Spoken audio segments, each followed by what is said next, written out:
Imagine that you could be convicted of murder tens of thousands of years after you committed it. Sounds completely crazy, but that's exactly how archaeology works. Whoever kills always counts on everything disappearing along with the body, but the body often remains. The impact is preserved in the bones, the last meal is preserved in the teeth, and in clay and on old papyrus, the names of murderers, witness testimonies, and even court verdicts are preserved. Hello, my friend? You're on the Kurtop channel. Archaeology can't put anyone in jail, but sometimes it can find evidence of crimes committed thousands of years ago, when not even the ashes of the guilty remain. Today I'll tell you about several such cases from the Stone Age to medieval Europe. And at the very end, we'll get to a murder where, after 750 years, science gave the victim back his name and identified those who held the sword. This video won't leave anyone without something to say. The skull from Chaklavina cave. Let's start with the coldest case in all of human history. The skull was found back in 1941 in Chaklavina cave in southern Transylvania. It was accidentally dug up by workers who were mining phosphates for fertilizers. This is one of the oldest and best preserved skulls of the first anatomically modern humans in Europe. It is about 33,000 years old, and it is associated with the Aurignacian culture, that is, with those Stone Age hunters who left behind the first European cave paintings and bone flutes. For almost 80 years, this skull has served science as a valuable anthropological object. It has been measured and described in studies on human evolution, and the two noticeable cracks on it were considered ordinary post-mortem damage, the kind any bone gets after lying in the ground for tens of thousands of years. This case was only reconsidered in 2019 by a team led by paleoanthropologist Katarina Karvat from Croatia. From the Medical University and forensic anthropologist Elena Craniotti, they published their work in the journal PLOS 1. They treated the skull as physical evidence in a violent death case. First, they created an accurate three-dimensional model of the bone, and then they conducted a series of impact experiments on synthetic skulls, repeating different scenarios from falling from a height to being struck with a heavy object, and comparing the types of fractures each one left. The result was clear. Both injuries were sustained at the moment of death, when it was still living bone, not centuries later in the ground. The first is a long fracture at the base of the skull. The second is a dent on the right side, a section of bone that the blow literally pushed inward. It was inflicted with an object that had a rounded, striking surface, something like a club. There are several things that indicate this was a blow to the head while the person was still alive, not damage that occurred after burial. A bone fragment is pushed inward. Small fragments remained in place, and one of the radiating cracks went exactly along the groove where a thin vessel passed through the bone. There is no sign of healing anywhere. That means the person did not survive after these blows, and experiments on models ruled out both a simple fall and the appearance of cracks after death. What follows cannot be proven anymore, and the authors honestly acknowledge this. Based on the location of the depressed fracture on the right side, they suggested that the victim was facing the attacker at the moment of the blow, and the attacker could have been left-handed or was striking with both hands. This is a working hypothesis, not an established fact. Who these two people were and what happened between them, we will never know, because only the skull remains of the victim, and there is nothing left to examine for wounds on the rest of the body. But one thing is firmly proven. This is the earliest murder in human history. It was committed about 33,000 years ago with a blunt blow to the head, and the evidence was deciphered more than 300 centuries later. Who killed Ötzi? In September 1991, two tourists were walking on a glacier in the Ötztal Alps on the border of Italy and Austria. They noticed a body in the meltwater. At first, everyone thought it was a dead mountaineer, maybe someone who went missing a couple of years ago. When the body was recovered and shown to specialists, it turned out that they were looking at one of the most complete mummies of antiquity. This man died here about 5,300 years ago. That is earlier than the first pyramid appeared in Egypt. He was named Ötzi, after the valley. At the time of his death, he was about 45 years old, and the ice preserved him so well that scientists got his skin, his hair, and even the contents of his stomach. I want to note that archaeologists would be horrified if they saw a video recording of that, how carelessly and disrespectfully they treated Ötzi's remains, and how they damaged them. One of the discoverers even stepped on him and chopped around him with a pickaxe, and he scattered the artifacts like trash. Of course, at first they didn't know how old he was, but even if he had died relatively recently, preserving the evidence is important. There's another point that's shocking. Italy and Austria didn't want to take the body because of bureaucratic issues. But when both sides learned the exact age of the mummy, a struggle began over which country he actually belonged to. The first theory about his death was a non-violent one. It was believed that Ötzi simply froze in the mountains, caught in bad weather at the pass. This theory lasted for 10 years, and it was shattered in one day in 2001 when Terringen revealed a stone arrowhead lodged in his left shoulder. At the same time, an entry wound was found on his back. The case instantly shifted from an accident to a murder. The decisive evidence was provided by a CT scan. In 2005, a group led by Frank Riuli from the University of Zurich, together with doctors from the Bolzano Hospital, scanned the body with a CT scanner and saw the most important thing. The arrowhead passed under the left shoulder blade and tore the subclavian artery, a major vessel beneath the clavicle. It goes into the arm. So you understand what this means. With such an injury, blood leaves the body rapidly, and according to doctors' estimates, a person loses consciousness and dies literally within a few minutes. This was indirectly confirmed by the blood chemistry. In the tissues around the wound, they found a protein that triggers clotting, and it appears in the first minutes after the injury, then quickly disappears.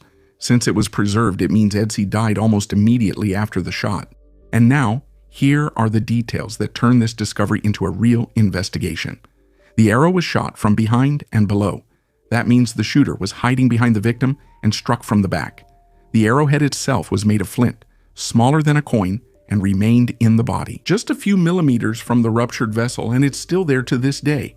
But someone pulled out the shaft of the arrow. There's blood around the wound channel. It suggests that the shaft was pulled out while the person was still bleeding. And it's possible that the killer himself did it so he wouldn't be identified by the arrow later. On Ötzi's right hand, there's a deep cut between the thumb and index finger. You get that kind of wound when you defend yourself barehanded against someone else's blade, and it appeared shortly before death. A heavy meat meal was preserved in the stomach, alpine ibex meat, and a bit of grain, eaten about an hour before death. That's evidence in itself. After all, a person who feels they're being chased doesn't sit down to eat calmly. It seems the attack was sudden. He was caught off guard while resting. And on top of all that, Ötzi also had a severe head injury, received around the same time, from a fall or a blow. Some things in this story are still debated by scientists. For many years, the arrow wound was considered instantly fatal, and the only cause of death. A recent 2025 study published in the International Journal of Legal Medicine re-examined the same scans. And with the help of three-dimensional reconstruction of the posture, it suggests that the vessel damage might not have killed as quickly as previously thought, and that blood loss, shock, and the mountain cold all played a role together. This does not affect the fact of the murder itself. Only the last minutes are clarified. But we don't know the motive, and we will never be able to find out. Was it an ambush due to an old feud, a robbery, a quarrel on the road, or something more?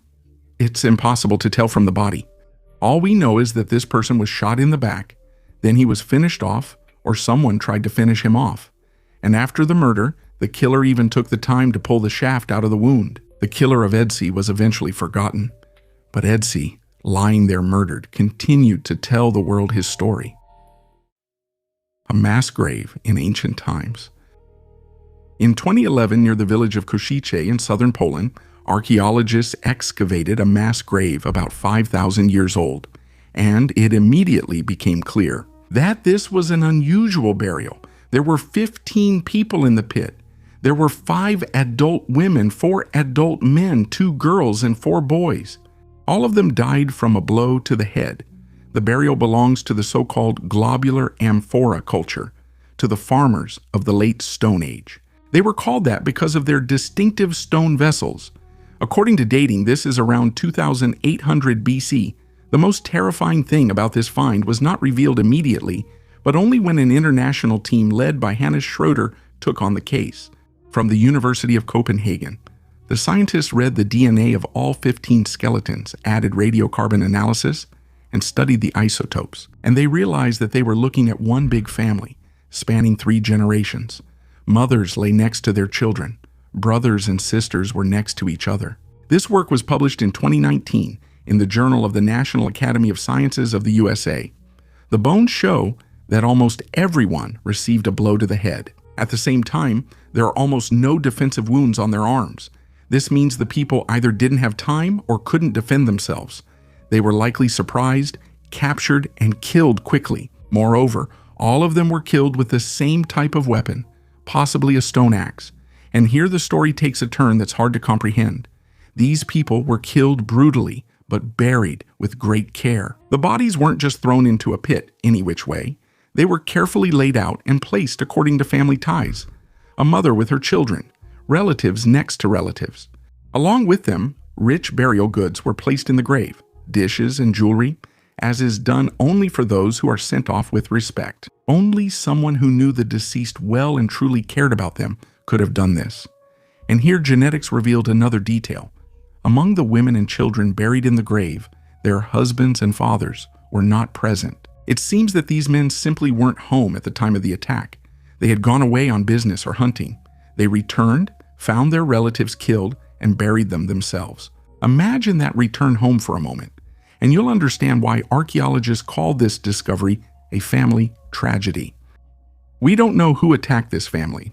The author of the study cautiously links the massacre to the large migrations of that time, specifically from the east, from the steppes. Carriers of another culture, the corded ware culture, were advancing into Europe, and genetically, it's clear that the inhabitants of Koszyce were genetically distinct from them. They have no steppe admixture. Perhaps the conflict happened precisely because of this, over land and resources. But this is just one possible explanation, not a proven fact. There are no names of the attackers, and we don't even know for sure if these were outsiders or someone from their own group. But there is something we know absolutely for certain. 5,000 years ago, an entire family, mostly women and children, were killed by blows to the head in a very short time. Who killed them? We will never know. But these 15 people, even in death, remained together, and modern science was able to explain who they were to each other. The most just court in the world. Approximately 3,870 years ago in Mesopotamia, a murder took place. The materials about it have reached us in their entirety. This is the oldest surviving record of a murder trial that we know of, and it is written in cuneiform, with symbols and dashes pressed in with knives on a raw clay tablet. Scientists assembled the text from several fragments found in the ancient city of Nippur, in present-day Iraq, and they were deciphered and translated by scholars. One of the leading experts in the Sumerian language, Samuel Kramer, together with his colleagues, worked on it. Today, this tablet is kept in a museum, and on it, a complete criminal case is recorded, almost 4,000 years old. The essence is as follows. 3 men, whose names were Nanasik, Ku Enlil, a barber by trade, and Enlil Enam, a gardener. They killed a man named Luanana. He was not just an ordinary citizen, but a temple servant, a prominent figure at that time. And after the murder, these 3 men, for some reason, they went to his wife, whose name was Nindada, and told her themselves that her husband was dead. And this is what the case is still remembered for today.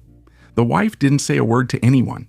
She kept the murderer secret and didn't go to the authorities. The case reached the king himself, whose name was Ur-Ninurta, who ruled from the city of Essene. The king did not judge the case himself, but handed over the investigation to the assembly of the city of Nippur, which in such cases acted as a court. And then a real legal dispute unfolds, almost like in a modern courtroom. 9 people acted as prosecutors. And from the tablet, it's clear that these were ordinary townspeople. Among them were a bird catcher and a potter. They demanded death not only for the 3 murderers, but also for the wife, considering her an accomplice. After all, she knew about the crime and kept silent. Then 2 people stood up to defend the woman. Their argument was simple and sounds quite modern. She did not participate in the murder herself. She did not lay a hand on anyone, and therefore there is nothing to punish her for. Essentially what we see here is prosecution and defense. Some demand execution, while others act as the defense. And all this happened thousands of years before courts appeared in the form we know today. The decision of the assembly has reached us, and it is harsh. The court decided that the wife's silence was not just silence, and that she was, in one way or another, involved in her husband's death. As a result, all four were sentenced to death. They were to be executed in front of the empty chair of Louis Nana, in the very place where he sat during his life. Historians do not argue about who the murderer is. Here, all the names are written explicitly on the tablet. The controversy is about the murdered man's wife. Is she guilty for knowing and staying silent? At this point, the tablet can be read in two ways. According to one reading, all four were executed. According to another, the woman was eventually released. And both versions are still seriously discussed to this day. Consider this. The question remains interesting today. Is someone guilty if they knew everything but stayed silent, even if they didn't do the killing themselves? The Sumerians struggled with this question almost 4,000 years ago, and they never reached a consensus. Honestly, neither have we. And what do you think? Should the wife be punished equally with the murderers for covering for them and staying silent? Write your opinion in the comments. The conspiracy against Ramses III. Ramses III was one of the last great pharaohs of ancient Egypt, and he ruled approximately from 1186 to 1150 BC. Historians have long known that a conspiracy was being prepared against him, because a judicial document has been preserved which is called the Turin Judicial Papyrus.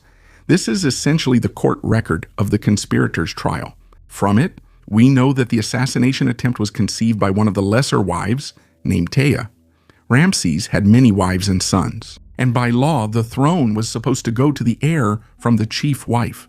Tea was not satisfied with this. She wanted to remove the ruler and put her own son, named Pentar, on the throne. More than 40 people were involved in the conspiracy. Among them were officials, the chief of the palace guard, women from the harem, and even priests responsible for magical rituals. Essentially, it was a palace coup being prepared inside the pharaoh's own house, right behind his back. For a long time, there was a huge gap in this case. The papyrus detailed who plotted the conspiracy, how they were punished, who was executed, and who was forced to commit suicide. But it never directly stated whether they actually managed to kill the pharaoh himself. His mummy was examined back in the 19th century. However, the thick burial wrappings and the wide collar around his neck made it impossible to see any fatal injuries, and the matter remained unresolved for almost 30 centuries. The pharaoh died around the same time that the trial of his conspirators was taking place, but exactly how he died remained a mystery. The answer only came in 2012. A team that included the Egyptologist Zahi Hawass and the radiology specialist Sahar Salim decided to study the mummy again, but without unwrapping it so as not to damage it. They placed Ramses in a modern CT scanner, the same machine that scans the body in layers in hospitals. They looked under the bandages without touching them even once. And here is what was hidden there. Under the collar made of dense layers of linen fabric, there was a deep slash across the throat, about 7 centimeters wide. Almost the entire width of the neck, it cut through the windpipe, esophagus, and major blood vessels all the way to the vertebrae. No one survives such a wound. A person dies within moments. A CT scan of Ramses III's mummy showed that the pharaoh's throat was cut. It was a wound he could not survive. And modern technology, after 3,000 years, has finally solved this mystery. The embalmers hid this wound, covered it with a collar, and even placed an amulet shaped like the Eye of Horus inside, so that the body would be healed in the afterlife. That's why no one saw the wound for so long. It was deliberately hidden during embalming. The results were published in a British medical journal, and it was a real sensation. A few years later, the same researcher examined the mummy's feet and found another important detail.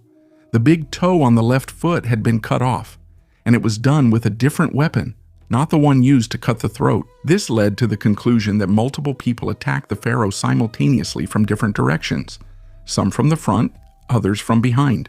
It turns out this was not a single attack, but a coordinated assault by a group of killers who cornered the ruler and struck to make sure he wouldn't survive. And yet some things in this case still remain hidden. We know who was behind the conspiracy. We know the court sentences. We also now know that the pharaoh was indeed killed by having his throat cut. but who exactly held the knife and delivered the fatal blow, we will never know. Many participants' names were deliberately erased from documents and monuments as punishment, depriving them of even the memory of themselves. The trial of the conspirators, by the way, was not conducted by Ramses III himself, but by his son and heir, Ramses IV, on behalf of his murdered father. And among the Egyptian mummies, there is also the so-called screaming man, whose face is frozen in a terrifying grimace with his mouth wide open. He was clearly buried as a punishment. The body was wrapped in a goat skin, seen as impure by Egyptians, and placed in a plain coffin with no inscription or name, as if erasing the person from eternity. When a DNA analysis was done, it turned out that this was the biological son of Ramses III. It seems very likely that this is the very Pentuari for whom his mother started the whole conspiracy, and who, after the trial, was forced to take his own life. Papyri about the plundering of tombs. At the end of the New Kingdom era, during the reign of Pharaoh Ramses II, something unfolded in Thebes that can quite accurately be called a real criminal investigation, with records, searches, interrogations, and a trial. A whole group of documents has survived to this day, which are called papyri about the plundering of tombs. Among them are the Abbot Papyrus, the Amherst Papyrus, also known as the Leopold II Papyrus, and a few more scrolls that are now kept in the British Museum and several other collections. They date back to around the late 12th century BC, and they tell the story of how royal tombs and temples were broken into and looted in Thebes. Imagine a real criminal case that is more than 3,000 years old, with a list of the accused, testimonies, and records of interrogations. The plot is similar to a detective story. Two high-ranking officials, responsible for opposite banks of the city, quarreled with each other and began publicly accusing each other. One claimed that the royal tombs on the West Bank had been looted.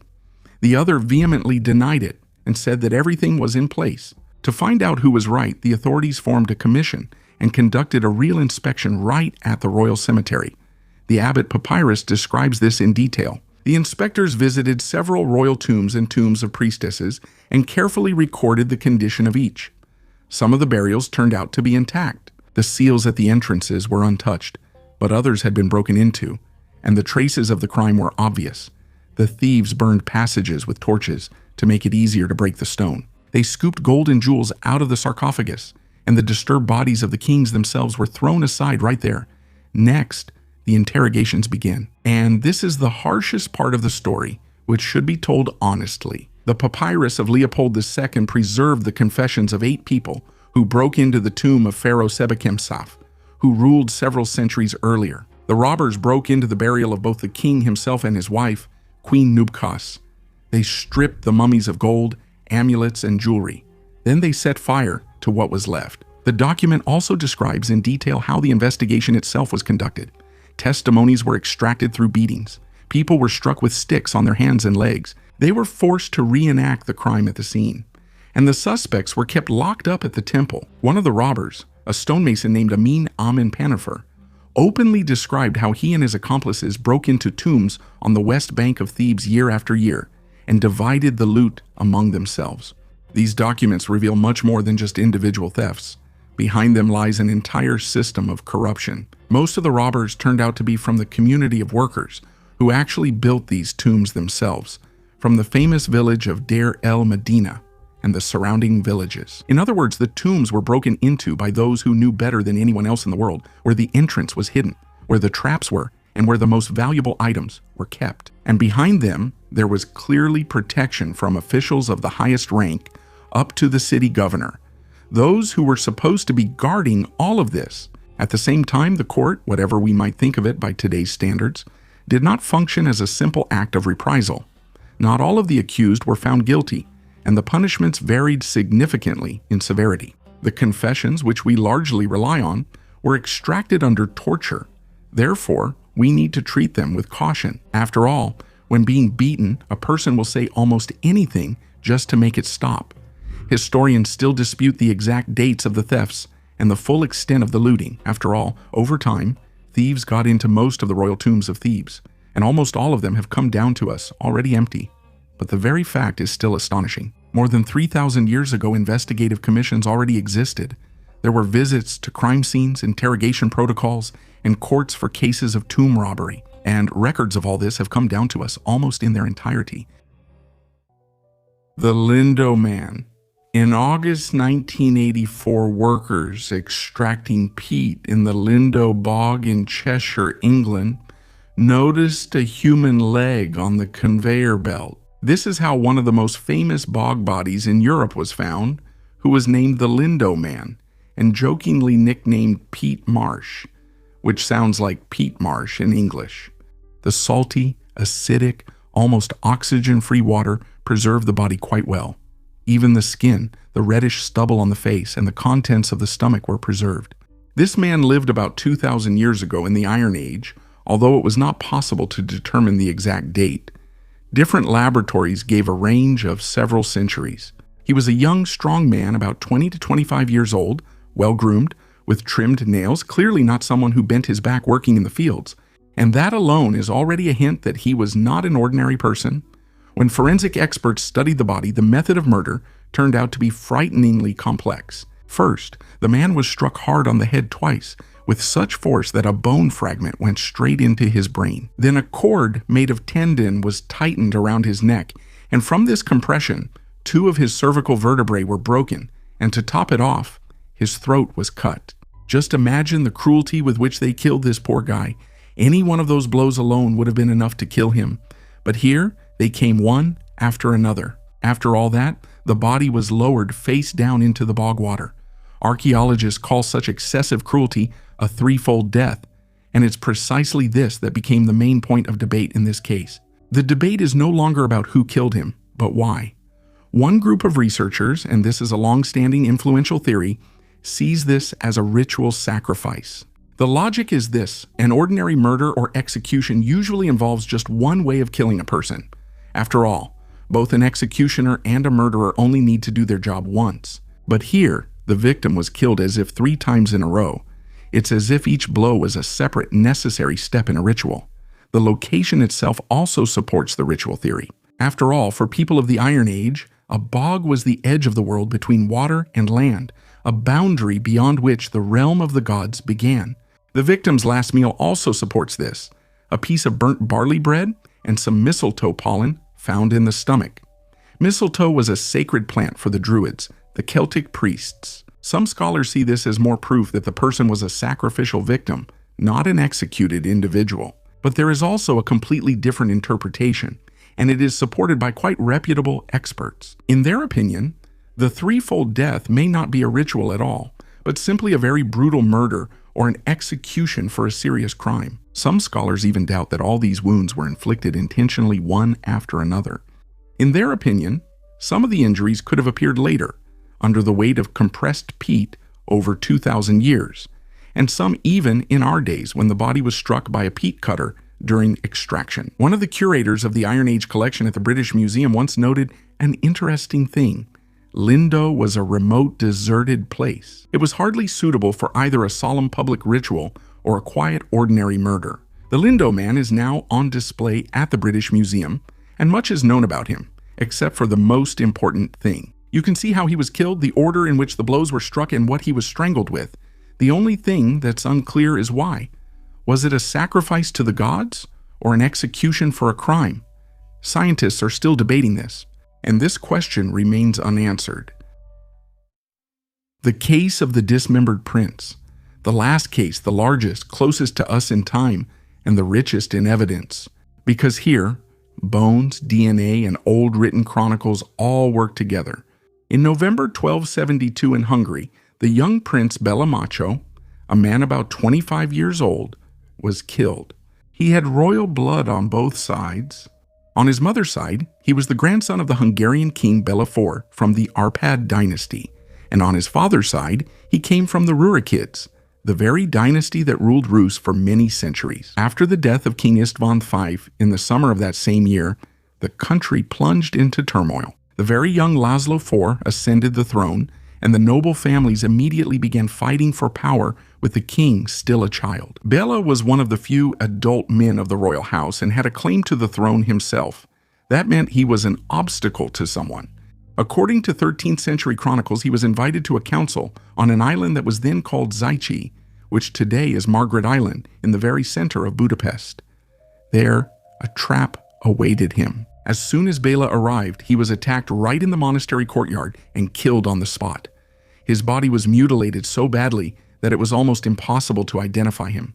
According to legend, his remains were taken by his own sister, later canonized by the church as Margaret of Hungary, who together with her niece secretly buried them in the sacristy of the women's monastery on the same island. In 1915, during excavations of this monastery, archaeologists found 3 graves in the sacristy, and in one of them lay the dismembered skeleton of a young man, covered in traces of blows. Even then, the scientists counted more than 20 cuts on the bones and suggested that this was the long-missing prince himself.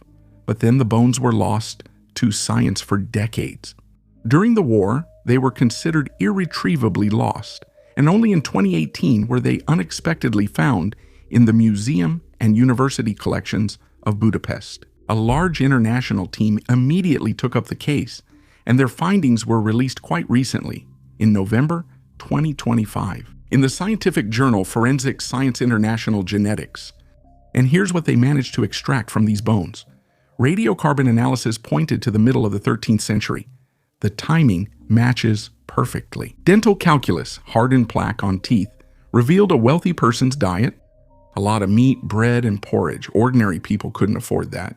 Isotopes, that is, chemical markers from food and water that accumulate in bones and teeth, even revealed where he had lived. He spent his childhood in the south, in the lands of present-day Serbia and Croatia, in the very region of Macho.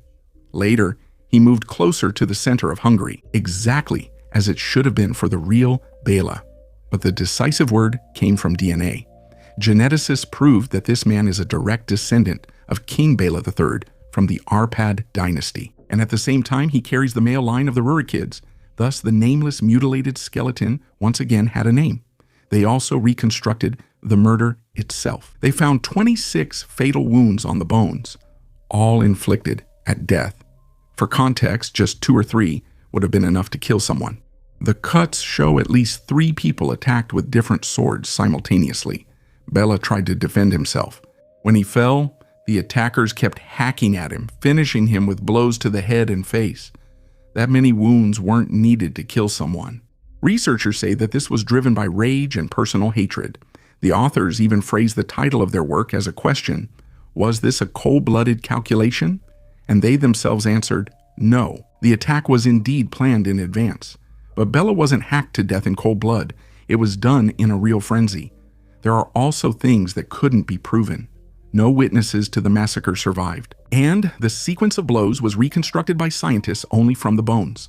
The name of the main instigator is known from a famous medieval chronicle. This was the influential nobleman Henrik Koszyce and his men who supported the young king. But that's the word of the chronicles, not evidence from the ground. And yet the almost impossible happened. After 750 years, a pile of nameless hacked bones became a person again. He has a name once more. His lineage goes back to the kings themselves. We know where he grew up and what he ate. His last day has also been reconstructed, up to the moment he fell and was finished off on the ground. Béla was once hacked to pieces to be removed forever and forgotten. But archaeology and science brought him back and discovered almost everything about him. Only the killers who surrounded the prince that day in the monastery courtyard remain unknown. 8 killers were counting on the same thing: that the crime itself would disappear along with the body, that 100 years, 1,000 years would pass, and there would be no one left to ask or to answer. They were wrong in all 8 cases. The bone recorded the trace of the blow. The ice preserved the lodged arrow. The clay remembered the names of the killers. And DNA, after 700 years, returned both the face and the lineage to the murdered man. Archaeology really can't put anyone behind bars. All those killers are long beyond anyone's reach. But it does something else. It doesn't let the crime dissolve underground along with those who committed it. And it makes the victims speak even after thousands of years of silence. Subscribe to the channel and turn on notifications. A new video is coming soon.